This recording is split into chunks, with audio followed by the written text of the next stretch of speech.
Hello friends, welcome to my YouTube channel. Friends, number system की series का ये third part है। पिछले पार्ट में हमने कई सारे टर्म्स को पढ़ा था। अभी हमारा टर्म्स ही चल रहा है, जिसमें आज के इस पार्ट में हम विभाज्यता के नियम पढ़ेंगे। कौन कौन सी संख्याओं से कौन कौन संख्या डिविजिबल हो जाती है, उनके हम विभाज्यता के नियम पढ़ेंगे। उससे पहले हम पिछले पार्ट का रिवाइज कर लेते हैं। चलिए देखते हैं। फ्रेंड्स, अगर आप इस सीरीज़ को पूरा कर ले जाते हैं तो मैं गारंटी से कह सकता हूँ कि यहाँ से तो आपके सारे क्वेश्चंस किसी भी एग्ज़ाम में कहीं कहीं से भी पूछ लिए जाए वो तो आपको बन ही जाएंगे। तो चलिए हम देखते हैं, पिछले पार्ट का रिवीजन कर लेते हैं। तो सबसे पहले अभाज्य संख्या क्या होती हैं? तो मतलब एक बेसिक आपको छोटी सी इसकी डिफिनीशन पकड़ के चलनी है, नहीं तो आप भूल जाएंगे। तो अभाज्य संख्या क्या होती हैं? ऐसी संख्याएं जो खुद से कटे, क्या फ्रेंड्स, जो खुद से कटे या एक से कटे। ऐसी संख्याएं जो खुद से कटे या एक से कटे। जैसे दो किससे विभाजित है? या तो खुद से विभाजित है दो, या एक से। तीन भी या तो खुद से विभाजित है या एक से। क्या चार है? चार देखिए, चार जो है एक तो एक से विभाजित है, दो से विभाजित है और चार स्वयं से विभाजित। ये तीन से विभाजित हो गई, तो ये अभाज्य संख्या नहीं है। तो ये आपको समझ में आ गया होगा। को प्राइम नंबर ऐसी संख्याएं थी जिसका HCF क्या था फ्रेंड्स? को प्राइम नंबर में आप हमेशा दो नंबर्स लेंगे, ठीक, दो नंबर्स जिनका HCF एक हो। क्या फ्रेंड्स? जिनका HCF एक हो। अब HCF थोड़ा सा समझ लेते हैं क्या होता है। HCF का नाम से ही स्पष्ट है, हाईएस्ट कॉमन फैक्टर। अब यहाँ पे हाईएस्ट मतलब बड़े से बड़ा, कॉमन मतलब उभयनिष्ठ और फैक्टर मतलब गुणनखंड। तो पहले यहाँ फैक्टर को समझ लेते हैं। तो ऐसा फैक्टर, बड़े से बड़ा फैक्टर जो किन्हीं दो या तीन या चार संख्याओं में कॉमन हो।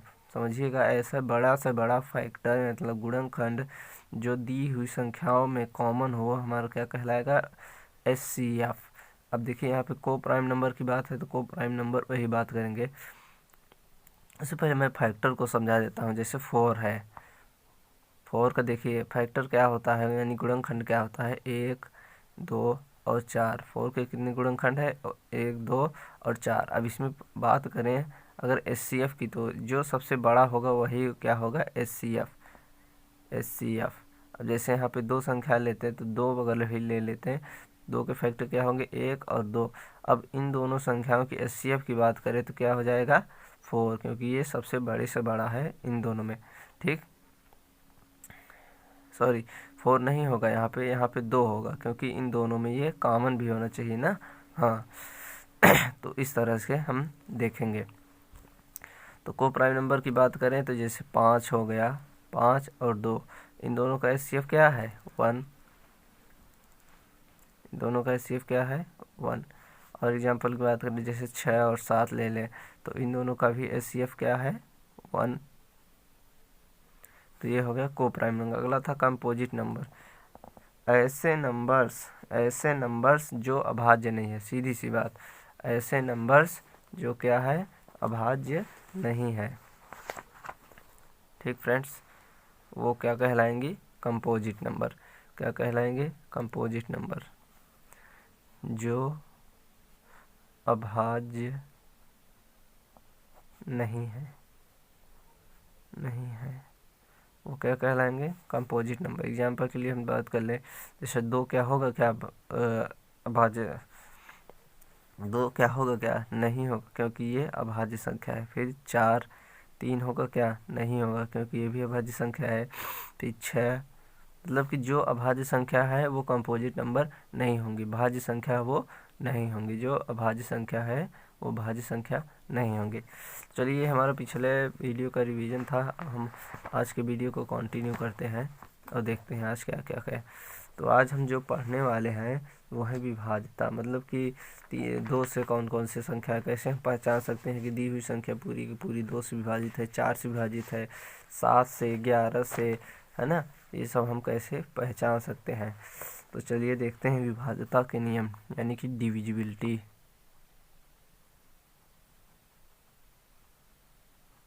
ठीक, डिविजिबिलिटी यानी कि भाजकता का नियम। देखिए, भाजकता का नियम जो है ना, ये आपके लिए बहुत ही ज़्यादा ज़रूरी है, आपके कैलकुलेशन को बिल्कुल ही आसान बनाने वाला है। तो ये आपको पता ही होना चाहिए। तो सबसे पहले हम देख लेते हैं कि दो से विभाजित कौन कौन सी संख्या है। फ्रेंड्स, ऐसी संख्याएं, आपको इवन और ऑड तो पता ही होगा, जिन संख्याओं का इकाई का अंक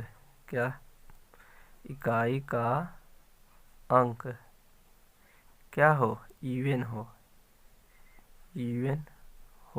यानी कि सम हो, वे पूरी की पूरी संख्याएं क्या हो जाएंगी, दो से विभाजित होगा। अब इवन संख्या क्या है, जैसे इकाई के अंक में क्या आ जाए, 0 आ जाए, 2 4 है ना, 6, मतलब 2 का पहाड़ा अगर इकाई के अंक में आ रहा है तो समझ लीजिए वो पूरी की पूरी संख्या क्या हो जाएगी, 2 से विभाजित। एग्जाम्पल ले लेते हैं, जैसे आपको ये पता ही होगा। एग्जाम्पल ले लेते हैं, जैसे 1 2 5 4। अगर इसको हम 2 से विभाजित करेंगे तो ये पूरी की पूरी 2 से विभाजित हो जाएगी। कितना आ जाएगा, 6 2 7। फिर अगला है हमारा 3 से विभाजित। 3 से, फ्रेंड्स देखिए, 3 से विभाजित के वेरी सिंपल तरीका, 3 और 9 दोनों का वैसे सेम ही है, थोड़ा सा डिफरेंस है। देखिए, 3 से विभाजित कर में ये दी हुई संख्या का योग अगर 3 से विभाजित है, क्या मैं कर रहा हूँ, दी हुई संख्या के अंकों का योग अगर 3 से विभाजित है तो वो पूरी संख्या 3 से विभाजित हो जाएगी। तो क्या हुआ, अंकों का योग अगर विभाजित है इससे 3 से, तो वो पूरी संख्या क्या हो जाएगी, पूरी संख्या 3 से विभाजित हो जाएगी। ठीक, पूरी संख्या 3 से विभाजित हो जाएगी। एग्जाम्पल ले लेते हैं, जैसे हम ले 3 6 9 0 0 3 ले लिया। तब देखिए, इसके अंकों का योग पूरा जो है 3 से विभाजित है। ठीक, तो इसको पूरा 3 से ये विभाजित 100% होगी। ठीक, ये नहीं होगा। देखिए, पहले इसको जोड़ लेते हैं, 9 3 12 6 18 21, तो 3 एकम 3 3 दूनी 6। ठीक, 3 3 9, 0 आ गया, 3 एकम 3 सही था। ठीक, ये होगा। फिर अगला नंबर हमारा 5 से विभाजित। 3 4 से भी वही होगा, 4 से देख लेते हैं। 4 से विभाजित, 4 से कौन कौन संख्या में, मतलब कि 4 से, जैसे 2 से विभाजित में अंकों का इकाई का अंक था ना, तो ये 4 से विभाजित तक में लास्ट के 2 जीरो, मतलब इकाई और दहाई का अंक क्या लिख रहे हैं यहाँ, इकाई और दहाई का अंक 4 से विभाजित, अगर इकाई और दहाई का अंक 4 से विभाजित है तो दी हुई पूरी की पूरी संख्या जो होगी वो 4 से विभाजित होगी। एग्जाम्पल के लिए हम ले लेते हैं, जैसे 44 हो गया, फिर कुछ भी लिख दें 904, और अंत में अगर हम लगा दें 04, तो देखिए ये 04 जो है वो 4 से विभाजित है ना, तो ये पूरी की पूरी संख्या जो हो जाएगी वो 4 से विभाजित हो जाएगी। चलिए नेक्स्ट देखते हैं, 5 से विभाजित। देखिए फ्रेंड्स, 5 से विभाजित संख्या ऐसी संख्या, मतलब बहुत ही आसान है इसको याद करने की। अगर इकाई का अंक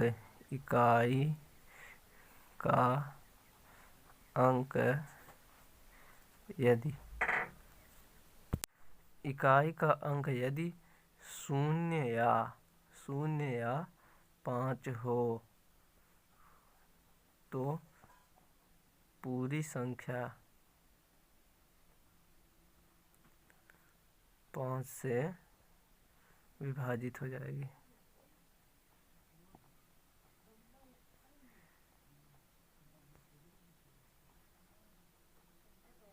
ठीक फ्रेंड्स, 5 से विभाजित में क्या है, अगर इकाई का अंक 0 या 5 हो, जैसे मैं एग्जांपल ले दे रहा हूँ, जैसे 5 0 4 कुछ भी लिख दीजिए उल्टा सीधा, 0 6, अगर अंत में 0 लगा दिया तो ये पूरी संख्या क्या हो जाएगी, 5 से विभाजित हो जाएगी।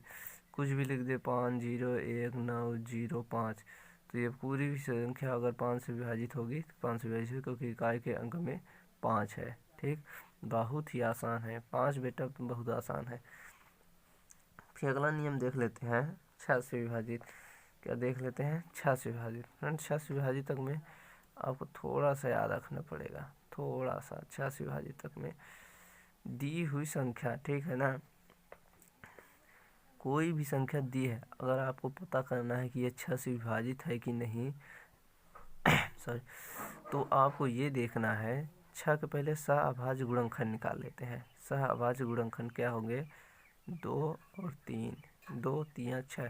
तो दी हुई संख्या यदि 2 और 3 से विभाजित है, 2 और 3 से विभाजित है, तो आप कहेंगे ये संख्या पूरी की पूरी 6 से विभाजित। जैसे एग्जाम्पल के लिए हम 12 ले लेते हैं। देखिए 12 जो है वो 2 के पहाड़े में भी आता है, 3 के पहाड़े में आता है, तो अर्थात ये 6 से विभाजित होंगी। ठीक फ्रेंड्स, नेक्स्ट हम देखते हैं 7 से विभाजित। क्या देखते हैं, 7 से विभाजित। ठीक, देखिए फ्रेंड्स 7 से विभाजित तक में आपको थोड़ा सा टेक्निकल है, आपको ये थोड़ा याद रखना होगा। इसमें 2 कंडीशन आ जाती हैं। यदि कोई सम संख्या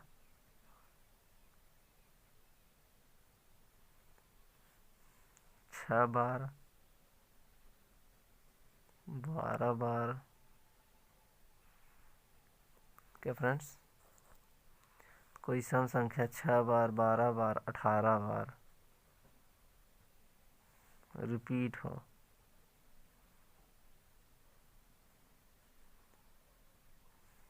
हो तो पूरी संख्या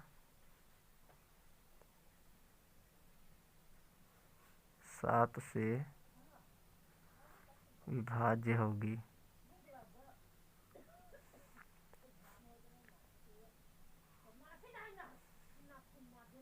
देखो फ्रेंड्स, 7 से विभाज्यता के नियम में पहली कंडीशन ये होनी चाहिए, मतलब कि आपको अगर चेक करना है तो वो संख्या अगर 6 बार रिपीट है, इवन नंबर्स की बात कर रहे हैं, यदि 6 बार रिपीट हो, 12 बार या 18 बार, मोस्टली 6 बार होगी, 6 बार अगर रिपीट हो रही है तो पूरी की पूरी संख्या जो होगी वो 7 से विभाजित होगी। जैसे हम बात करें 2 2 2 और 2 2 2, इसको हमने 6 बार रिपीट कर दिया, एक सम संख्या। ठीक, एक इवन नंबर को हमने 6 बार रिपीट कर दिया, तो ये संख्या पूरी की पूरी जो है वो 7 से विभाज्य होगी। ये पहली कंडीशन है पहचानने का। दूसरी कंडीशन जो है, कोई संख्या 7 से विभाज्य होगी यदि उसके इकाई के अंक में 5 से गुणा करके और बची हुई संख्या में जोड़ दिया जाए, तो प्राप्त संख्या अगर 7 से विभाज्य है तो वो पूरी संख्या क्या होगी, 7 से विभाज्य होगी।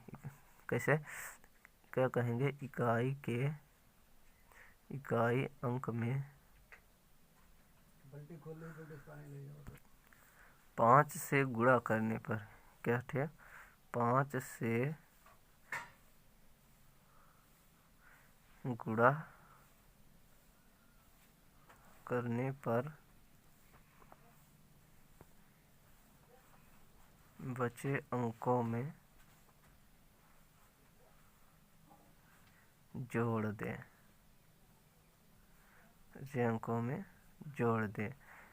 तो प्राप्त संख्या यदि 7 से डिवाइड है, ठीक है ना, प्राप्त संख्या अगर 7 से पूरी तरह डिवाइड है तो पूरी संख्या जो होगी 7 से डिवाइड होगी। फॉर एग्जांपल के लिए अगर हम बात कर रहे हैं 5 5 2 3, यह क्या है, संख्या है, इसको हमको पता करना है कि 7 से डिवाइड है कि नहीं। तो क्या करेंगे, सबसे पहले इकाई के अंक में 5 से गुणा कर देंगे।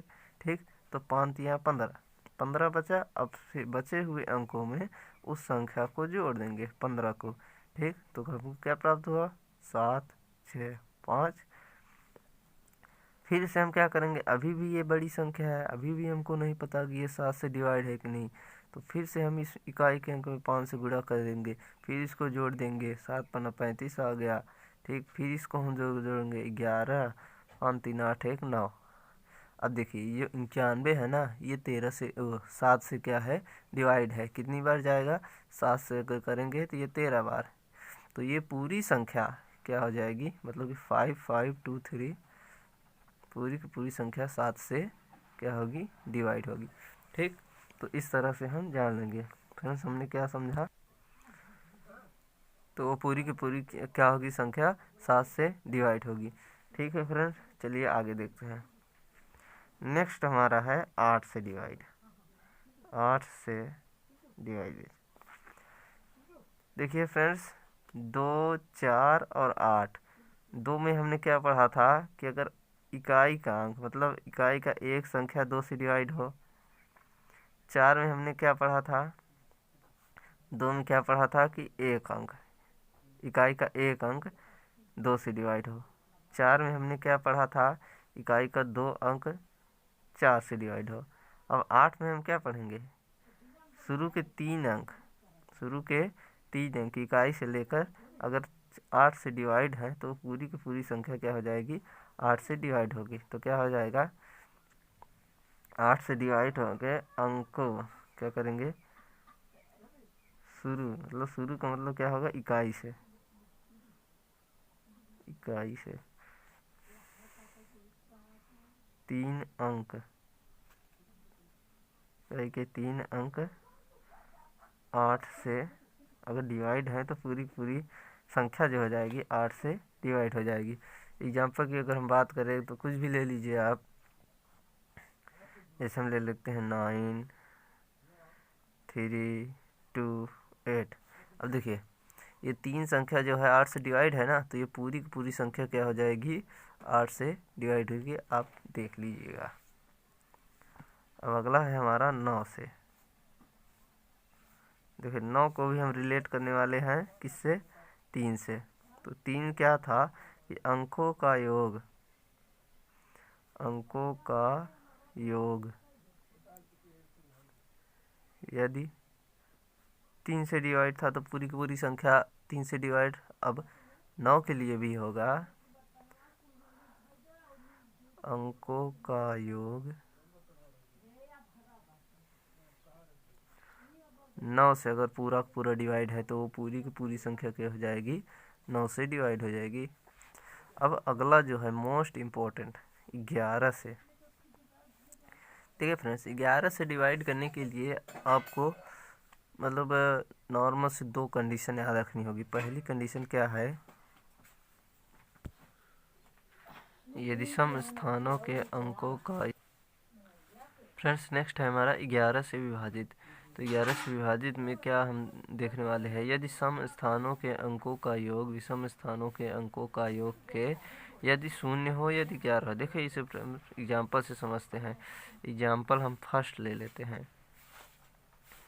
एग्जाम्पल फर्स्ट में हम आपको बता रहे हैं, जैसे हम लिख दिए कुछ भी 1 4 6 4 1। देखिए हमको तो पता है ये 11 से डिवाइड है, इसको हम चेक कैसे करेंगे कि ये 11 से डिवाइड है। देखिए ये यहाँ पे लिखा क्या है, यदि सम स्थानों के अंकों का योग। अच्छा इसमें कितने अंक है, 1, दूसरा अंक 4, तीसरा अंक 6, चौथा अंक 4 और पांचवा अंक 1। यदि सम स्थानों, सम स्थान कौन कौन से, 2 और 4, तो क्या कहेंगे, सम स्थानों के अंकों का योग, यानी कि 4 और 4 का योग कितना आ गया, 16। ठीक, सम स्थानों के अंकों का योग विषम स्थानों के अंकों का योग। और देखिए विषम स्थान कौन कौन से है, 1 3 5, मतलब 4 6 1 7 और 4 11। 6 1 7 और 4 क्या हो जाएगा, 11 11। कुछ गलत हो रहा है तो फ्रेंड्स इसको हम एग्जाम्पल से समझने की कोशिश करते हैं। तो एग्जाम्पल मैं यहाँ लिख देता हूँ। एग्जाम्पल के लिए जैसे हम लिख दिए 1 4 6 4 1। तो देखिए यदि सम स्थान हो, पहले तो सम स्थान का क्या मतलब है। देखिए इसमें कितने अंक है, 1 2 3 4 5 ना, तो 1 लिख देते हैं, 1 2 3 4 और 5। तो सम स्थान कौन से हैं, ये 2 और 4, इसका योग और विषम स्थानों का योग। ठीक, पहले कर लेते हैं, पहले सम स्थान कर लेते हैं। तो 4 और 4 8 आ गया, और विषम स्थान मतलब 1 6 4, तो 6 1 7 1 8 आ गया। का योग यदि शून्य हो, ठीक, अंकों का योग कर लिए। अब इसको अगर इसको घटाने पे शून्य हो, ठीक, इसको अगर दोनों सेम आ गए तो यानी कि शून्य होगा घटाने पे। तो घटाने पे यदि शून्य हो या फिर अंकों का योग 11 हो। अब देखिए घटाने पे अंकों का योग जो है वो 11 हो। दूसरे एग्जाम्पल से हम इसको समझेंगे। दूसरे एग्जाम्पल से जैसे एक संख्या हम लिख दिए ऐसे ही 702130। अब देखिए इसमें 1 2 3 4 5 6, तो पहले सम स्थानों के अंकों का योग कर लें, या फिर पहले विषम स्थानों का ही अंकों का योग कर लें। ठीक, तो पहले ये देखिए 6 4 2 कर लेते हैं, तो मतलब 0 1, मतलब कि 1 ही आ रहा है। 1 यहाँ से आया जोड़ने पर, और इसको जोड़ने के 7 3 7 2 9 9 3 12, कितना आ गया 12। अब इसको हम घटाएंगे, इसको घटाने पे क्या 11 आ रहा है ना, 11।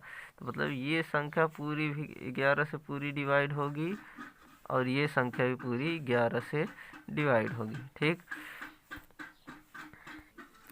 तो फ्रेंड्स यहाँ से आपका डिविजिबिलिटी का रूल, मतलब इतने ही रूल हैं जो आपको पढ़ना है। इसके बाद आपका 13 और कई अभाज्य संख्या है। इसके अलावा अगर कोई संख्या दी हुई नहीं कटती है तो आप समझ जाइएगा 13 29 31 इन संख्याओं से वो संख्याएं कटेंगी, जो आपको प्रैक्टिस करने से आ जाएगा। तो चलिए एक बार हम जल्दी से पूरा रिवीजन मार लेते हैं। तो सबसे पहले हम देख लेते हैं 2 4 और 8 से डिविजिबिलिटी। 2 के लिए हम क्या कहते हैं, इसे एक अंक डिवाइड होना चाहिए, इकाई का अंक। 4 के लिए क्या कहते हैं, इकाई के शुरू के 2 अंक डिवाइड होने चाहिए। 8 के लिए क्या कहते थे, शुरू के 3 अंक डिवाइड होने चाहिए। नेक्स्ट हम देख लेते हैं 3 3 और 9। 3 के लिए हम क्या कहते हैं, मतलब दी हुई संख्याओं का योग 3 से डिवाइड होना चाहिए। 9 के लिए क्या कहते थे, दी हुई संख्याओं का योग 9 से डिवाइड होना चाहिए। नेक्स्ट हम देख लेते हैं 5 के लिए 2 कंडीशन थी, मतलब इकाई का अंक यदि 0 हो या इकाई का अंक 5 हो तो पूरी संख्या 5 से डिवाइड होगी। नेक्स्ट हम देख लेते हैं 6 के लिए क्या था, 6 के अभाज्य गुणनखंड कर लीजिए, 2 3 6। अगर कोई भी दी हुई संख्या 2 और 3 दोनों से डिवाइड है तो वो पूरी की पूरी संख्या 6 से डिवाइड हो जाए। ऐसे आप 12 से भी, जैसे आपको जानना है कि 12 से करना है, तो 12 से अगर वो कोई भी संख्या 6 और 2 से डिवाइड है तो भी वो 12 से डिवाइड हो जाएगी। कोई भी संख्या 3 और 4 से डिवाइड है तो पूरी पूरी संख्या 12 से डिवाइड है। इस तरह से आप जान सकते हैं। अगला है 7 से डिवाइड। 7 से डिवाइड में क्या था कि दी हुई संख्या, कोई भी संख्या है, उसके इकाई के अंक में 5 से गुणा करके और उसके बगल में जो भी संख्या है उसमें हम वो जोड़ दे जो 5 से गुणा करने में है। जैसे हमारे पास 14 है, एग्जाम्पल के लिए ले रहे हैं, 14 है तो इकाई का अंक 4 है ना, तो 4 में 5 को जोड़ेंगे, 5 चौक 20, 20 1 21, 20 यहाँ जोड़ देंगे तो 21, 21 क्या है 7 से डिवाइड है, मतलब 14 भी डिवाइड हो जाएगा। ठीक, इस तरह से। अगला हमारा क्या है 11 बचा। 11 के लिए क्या कंडीशन थी कि दी हुई संख्या में सम स्थानों के अंकों का योग और विषम स्थानों के अंकों का योग करके उसको घटाएंगे। उसका घटाना जो है वो अगर आएगा 11 या 0 तो पूरी की पूरी संख्या क्या हो जाएगी, 11 से डिवाइड हो। फ्रेंड्स ये डिविजिबिलिटी का यूज यहीं पे ख़त्म होता है। आई होप कि आपको अच्छे से समझ में आया होगा। नेक्स्ट क्लास में हम क्वेश्चंस करने वाले हैं डिविजिबिलिटी के ऊपर, तो बने रहिएगा। धन्यवाद।